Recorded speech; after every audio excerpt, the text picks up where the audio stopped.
dowlad goboleedka Jubbaland ayaa mashaariic horumarineed ka hirgelisay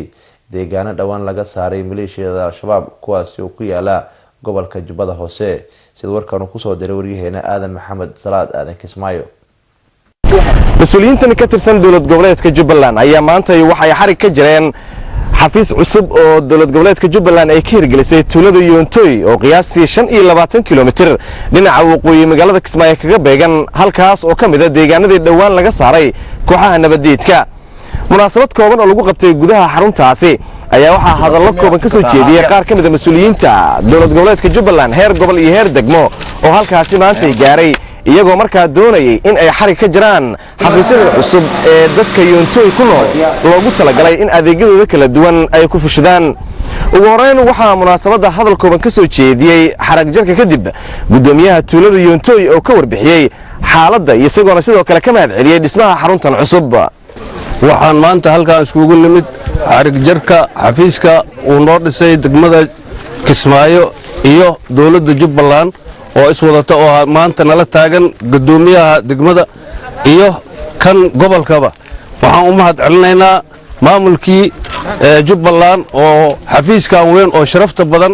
meesha noogu dhisay sidoo kale waxa goobta hadalkooda ka soo jeediyay gudoomiye ku-xigeenka dhinaca amniga ee maamulka degmada Kismaayo isla marhaantana qayb ka ah mas'uuliyiintii Jubbaland ee halkan yimid ee xarig ka jiray xafiiskan cusub maamulka Jubbaland ama dawlad goboleedka Jubbaland waxay in badan isku dayeen in meelaha laga hirgeliyay ama nabaddu ay ka soo ifbaxday ee laga saaray qoladii nabaddiidka ahayd in ay ka dhisaan xafiisyo xafiisyadaas oo maamulka tuulooyinkaas ama meelahaas oo hadda nabadda ay ku soo noqotay in lagu shaqeeyo jaamac ogaas waa agaasimaha arrimaha bulshada ee maamulka gobolka Jubbada Hoose waxaana isna goobta oo ka hadlay uu sheegay waxaan u mahad celinayaa dhammaan ciidamada Jubbaland geesiyaasha inoo suurtageliyay maanta inaanu guri qurux badan oo run ahaantii aan Kismaayo xataa ka dhisnayn aan ka xarig jarno tuulada Yoontoy run ahaantii waad u jeedaan reer Yoontoy iskuma cusbin wax badan baan isku soo noqnoqonay maanta iyo shalay ma isku mid ba tan iyo markii kooxaha nabadiidka laga saaray deegaanada dhulka waqooyiga ah ee gobolka Jubbada Hoose waxa ka bilowday mashaariic kala duwan oo horumarineed taa oo la doonayo